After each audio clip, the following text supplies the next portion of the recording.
Saulės elektrinių populiarumo banga tikrai neblėsta.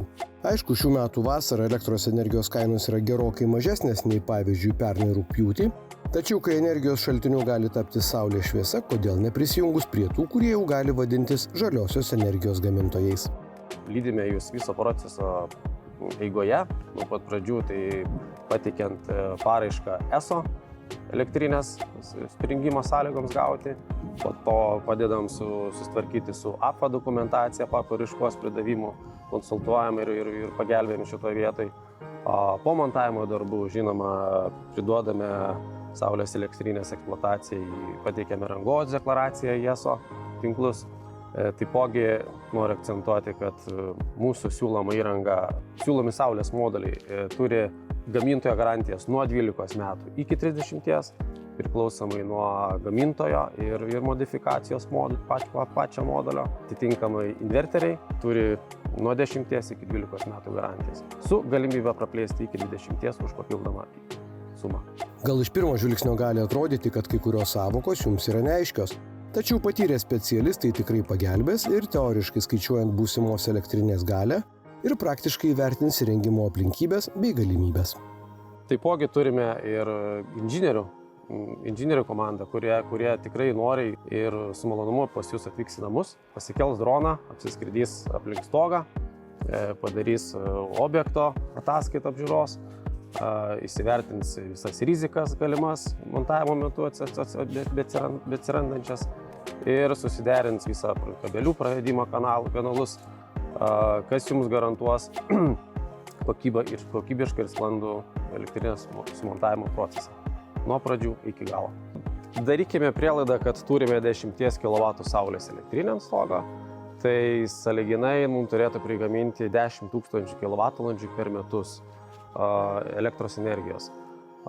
Vidutiniškai iš tos energijos 15–20% bus suvartota momentiškai. Tai reiškia, kad iškart namų ūkis tai, ką gamins, iškart ir suvartosim. Tai mums liks apie 8000 kWh, kurias mes atiduosime į tinklą pasaugojimai. Iš to tinklo vakare, kai saulės elektrinė nebeveiks, ar žiemą, kai tos saulės iš vis nematyt, tuomet mes tą elektrą ir pasimsim iš tinklų. Dar vienas momentas, iš tikrųjų, jeigu mes tame namų ūkyje neišnaudojame visos elektros energijos, tai yra, tarkim, lieka po metų koks 2000 kWh nesunaudotų. Ir jeigu mes tuo pačiu vardu turime kitą namų ūkį, tai mes tikrai galim drąsiai pasiskirstyti tą elektros energiją per kelis namų objektus suvartojimą. Daugiau nei 10 metų dirbančios įmonės vadovas pripažįsta, kad mūsų šalies specialistus vertina ir užsieniečiai. Kokybiškai atlikti darbai tampa gerų reklamos kanalu. Darbus atliekame ne tik Lietuvos rinkoje, tačiau važiuojame ir į užsienio rinkas darbuotis, į Vakarų Europą. Turim savo nuolatinius partnerius, su kuriais bendradarbiaujame ir kurie noriai mus kviečiasi pagelbėti rangos darbuose. Todėl po sprendimo, kad saulės elektrinės jums reikia, kitas svarbus sprendimas – išsirinkti rangovą, kurio sumontuota produkcija nekels rūpesčių ne vieną dešimtmetį. O kur jūsų sklype geriausiai būtų rengti saulės elektrinę, kvalifikuoti specialistai tikrai patars.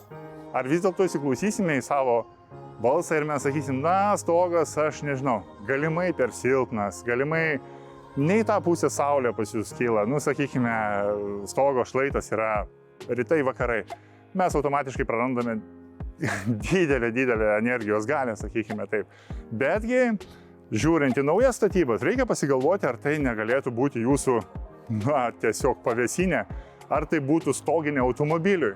Juk galima prigalvoti elementus įmontuoti netgi į dizainą, kad atrodytų fainiai. Bet jeigu jūs sugrįžtam prie to, kad norite darytis, vis dėlto sugalvojate darytis ant stogo, pagalvokite paprastų dalykų. Tai paimkime jūsų konstruktyvo dalis. Ir jums atvažiavę montuotojai gali sumontuoti smeigę teisingai, sakykime taip. Bet jeigu jūsų konstruktyvinė dalis yra statytas namas 80 metais, 90 ir senesnis, tai konstruktyvinė dalis, pats balkis, gali būti visai kitokio storio. Tai kad smeigės dydis ir balkio, prašau atkreipti dėmesį, galimai oro gūsiai gali pakeisti jūsų stogo formą, ta prasme, jį sugadinti. Tad saulės elektrinę ir ją įrengiančią įmonę išsirinkite atsakingai.